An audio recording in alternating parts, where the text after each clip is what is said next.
Pokemon has always been one of my most beloved video game franchises. Ever since I opened up my copy of Pokemon Pearl as a wee little lad, I became enthralled with the Pokemon designs, world building, and battle mechanics. So much so that even into adulthood, it has become a franchise that I still hold very near and dear to my heart. But what if I ruined all of that?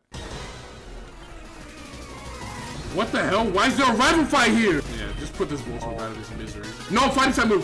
Fuck! It's a drought overheat spin against my Wurmple. Can we be for real? Yeah! No, don't die, please. Please, please, please.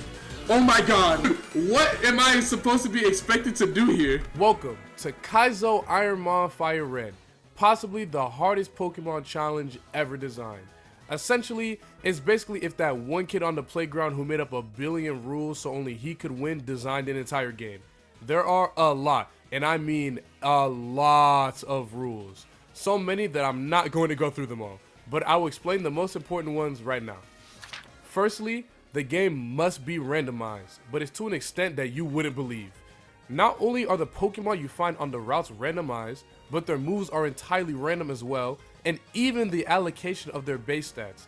This means you can find a Pokemon who ordinarily is really good, catch it, and find out it has a moveset that looks like this. Yeah, it sucks. A lot. Furthermore, everything I just said applies to trainers as well, meaning that humble bug catchers in Viridian Forest might end up with a Articuno! Secondly, you can only play through the game with one Pokemon. You're allowed to catch one Pokemon each route if you find something to pivot to, but that's extremely disincentivizing because of Rule 3. You cannot KO any wild Pokemon, meaning all EXP gained must come from trainer battles, which makes things very interesting as you're about to see. Say hello to attempt 262. Yes, that's correct, 262. Oh my god. I head on over to the lab and choose the ball on the far right because your starter selection choice also needs to be random. Isn't that just great? I end up receiving this Poochyena, which I'm sure you can tell is absolutely abysmal. I'm not too thrilled about it, simply because most attempts don't even make it out of Oak's lab, as you're about to see. Now, if you're paying attention, the level of my rival's Pokemon should be a dead giveaway. In this challenge, every single trainer's Pokemon has a 50% level increase. So rather than the wholesome and humble level 5 duel between two cute starter Pokemon we've all come to love, it's an absolute slaughter in which only the strongest of Mons can survive. If at any point your Pokemon faints, you have to immediately restart the game and randomize everything all over again. With all these rules and more, they combine to create one of the most insanely difficult challenges in all of Pokemon. Up to this point, I only had a handful of attempts even make it to the first gym, let alone the Elite Four. Some would say Kaizo Firered Ironmon is borderline impossible, bar some incredible luck. And honestly, I did too. Until attempt 264. To start us off, we get one of the best starters I've gotten in this entire run. My random pick is a Serene Grace Feraligatr with these moves and these stats at level 5. Keep in mind, Feraligator's base stat total is 530, which is stupendous for this challenge, but the allocation of those stats will be all over the place. Considering the last couple of Pokemon I've had to start with, this is a warm welcome. His special attack, defense, and speed are notably pretty high. Unfortunately, he has a banned move. Yes, Spore is banned, but with the potential to learn 7 more moves, I'm hopeful he'll get something worthwhile. My rival starter is a humble Wigglytuff who doesn't immediately one-shot me with Frenzy Plan or something crazy, so we're off to a good start. Despite the level disadvantage, my Feraligatr pulls off the 2-hit KO, and just like that, I'm out of the lab. Moving out of the lab, there's 14 Pokemon you can potentially pivot to if the one you made it out of the lab with turns out to be a little trash. You can find 2 encounters on Route 1, 3 encounters on Route 22, 4 encounters on Route 2, and 5 encounters in Viridian Forest. The possibilities are pretty much endless. With the randomizer shaking so many things up, you genuinely have no idea what you could get. Unfortunately, this can also work inversely for the player. Lots of the random Pokemon have the potential to host extremely strong moves, so while scouting a pivot in the early game could bake you an amazing new Pokemon, it comes with the risk of ending the run entirely. Luckily for me, I really like this little guy, and I intend to run this as far as I can take it. With my decision being final, I exit Route 2 and face the 5 trainers of Viridian Forest. Psyduck, that's a Thunderbolt. That's light.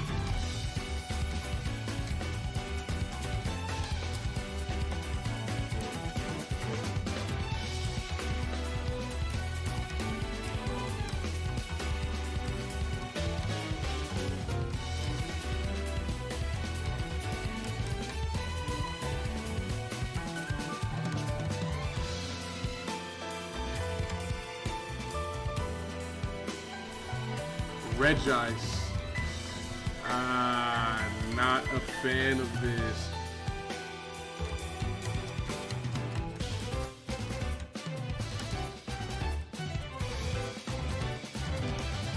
I bet.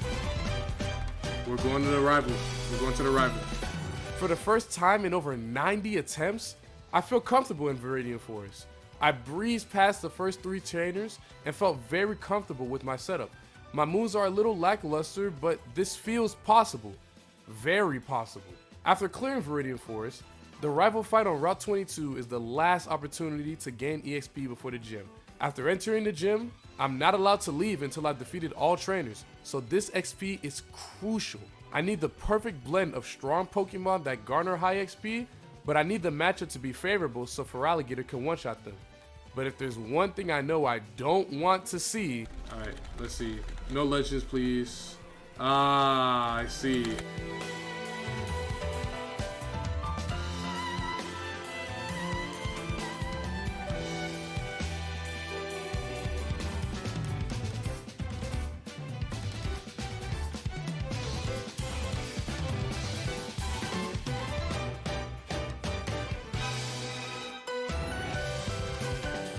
And with that rival fight being over, attempt 264 joins the esteemed class of runs to reach the Pewter City Gym. While I am ecstatic, I can't ease up the gas just yet. Brock is one of the hardest difficulty curves in this game. Not only are all of his Pokemon going to be over leveled due to the all around 50% level boost, but all boss trainers in Kaizo Ironmon are given 3 extra Pokemon.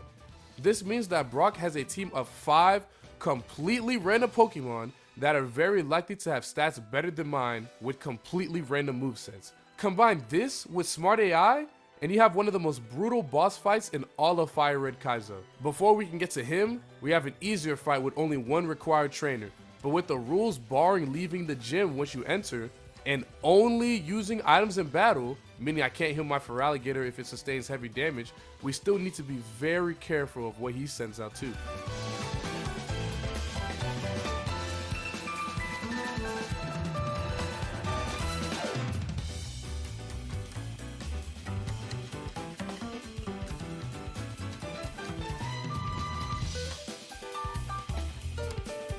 Somehow, it seems like my luck is really turning around. My Feraligatr is only missing 2 HP, and with my next move being learned at level 21, I have the potential to gain a really good move in the middle of the Brock fight. This is looking like my best attempt against Brock yet. As long as nothing goes terribly wrong, I could be walking out of here with the Pewter City Gym badge for the first time in over 260 attempts.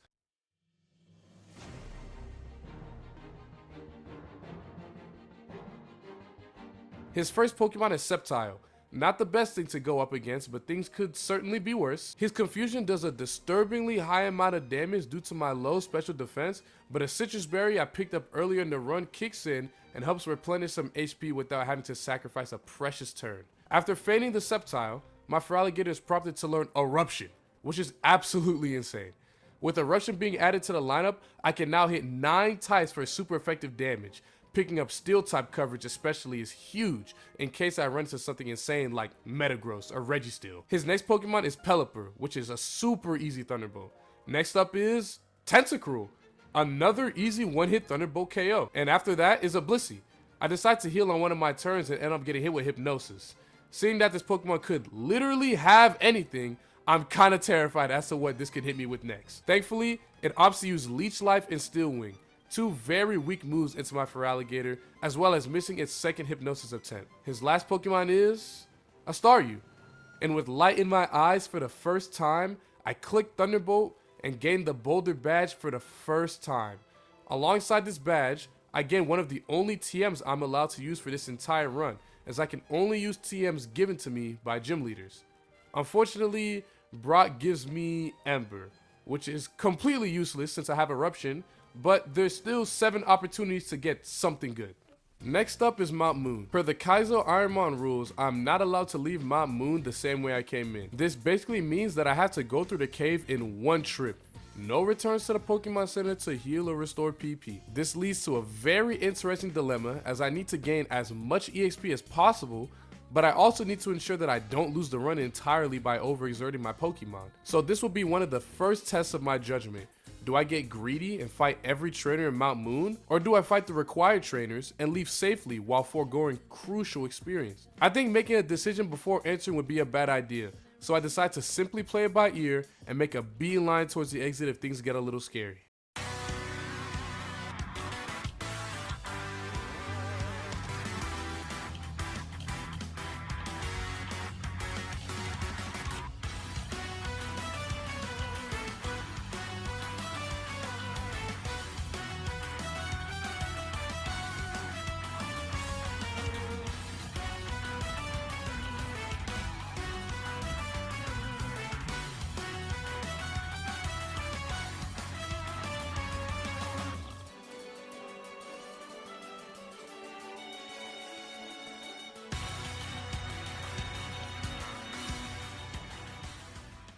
After braving the Mount Moon Gauntlet, the region really opens up quite a bit from here.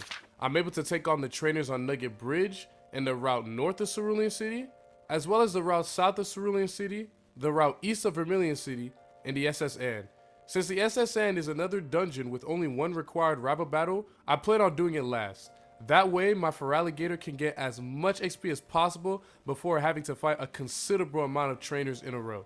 It's time to train. By the way, if you don't mind while I'm grinding, I want to talk with you about today's sponsor, HyperX. HyperX is one of the leading brands among streamers, casual gamers, and pros alike. From crystal clear sound with the HyperX Cloud 2 gaming headset to lightning fast performance with the HyperX Alloy FPS keyboard, HyperX delivers the tools you need to dominate your game. You can go to hyperx.com and use promo code IGreg1204K to get 15% off any purchase you make on the site. What are you waiting for? Take your gaming to the next level in style with HyperX. Thanks to HyperX for sponsoring the channel, and now back to the video. Alrighty, so after all that grinding between the routes, my Feraligatr looks like this now.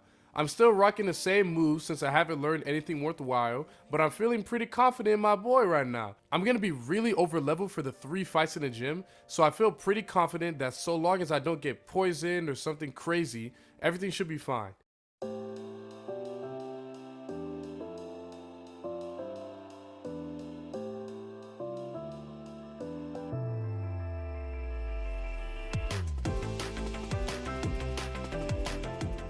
In what seems like an insane stroke of luck, the first 2 trainers put up some really weak-ass Pokemon.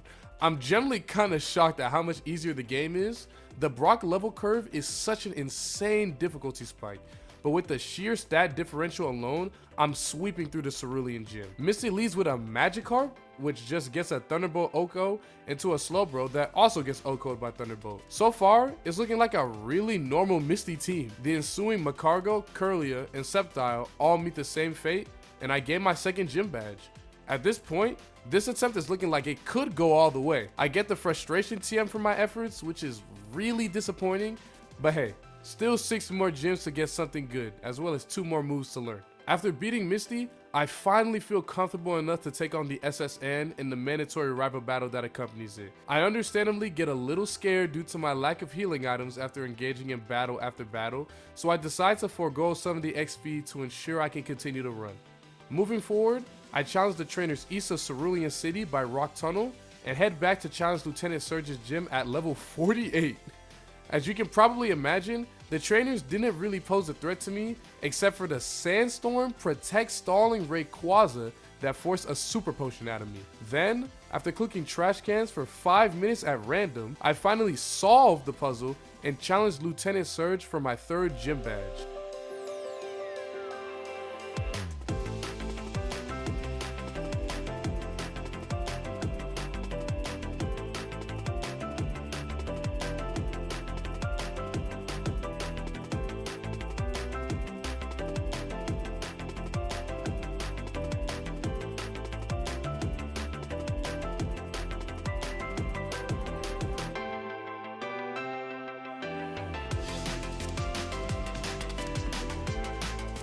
And he didn't even send out a single threat to my Feraligatr. Of course, for my efforts, I'm granted the technical machine for Moonlight, which is one of the many banned moves in Kaizo Ironmon. So that makes 3 useless TMs in a row. And with none of the moves I've learned leveling up being useful either, I'm starting to get a little worried, but with my stats, surely everything should be fine, right? Or so I thought, because up next, I would face the most frightening leg of the game thus far.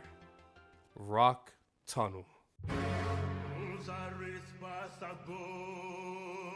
There are a total of 15 trainers in Rock Tunnel. I don't know how many of them are mandatory because it's dark the entire time. I guess this is a good time to say that I've literally never played through the Gen 1 games before, so I had no idea that after you get cut, you can backtrack and get flash. So I'm going through Rock Tunnel sightless. Furthermore, Rock Tunnel is one of the dungeons of the game, meaning I can't leave until I get to the other side.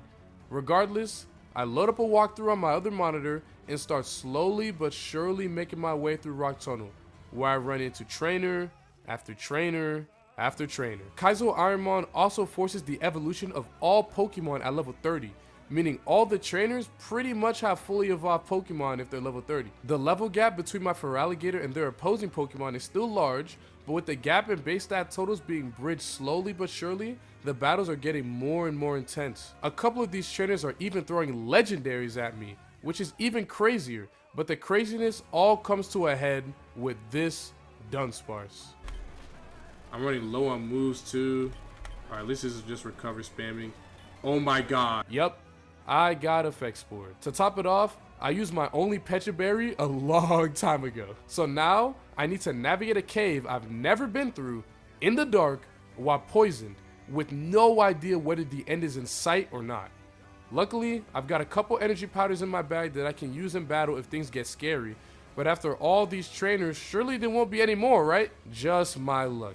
And of course, this one has 4 Pokemon. Her lead is an unevolved Vigoroth. Ordinarily, this would be a breath of relief, right? Okay, only a couple. No way it's Sandstream. This Vigoroth's random selected ability is Sandstream. Quite possibly the worst thing I could have come across. With poison damage and Sandstorm taking my HP down bit by bit, I was in a brutal race between the turn counter to get out of this battle as quickly as possible. Thanks to the combination of healing items as well as fairly weak Pokemon being sent my way, I was able to scrape my way to her last Pokemon.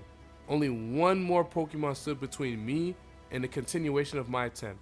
Knowing that the Banette would use Fake Out due to me having prior knowledge on it, I opt to use my last healing item and click Eruption, a for sure one-hit KO. Or so I thought. And with that final missed kill on the Banette, my greedy PP usage finally caught up to me. Even sitting here right now typing up this script, I'm still awestruck at my string of poor luck. I'm completely devastated and honestly defeated. I mean, 264 attempts and I can't even make it to Lavender Town? I thought to myself, what's the point of all this? So I can just say that I won and make a YouTube video out of it? Why bother? Have I been wasting my time? All questions that plagued my mind as I sank deeper into my thoughts. I seriously considered just giving it all up.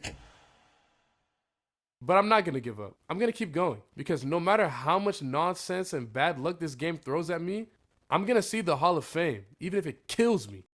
I'm gonna finish what I started, and that's a promise.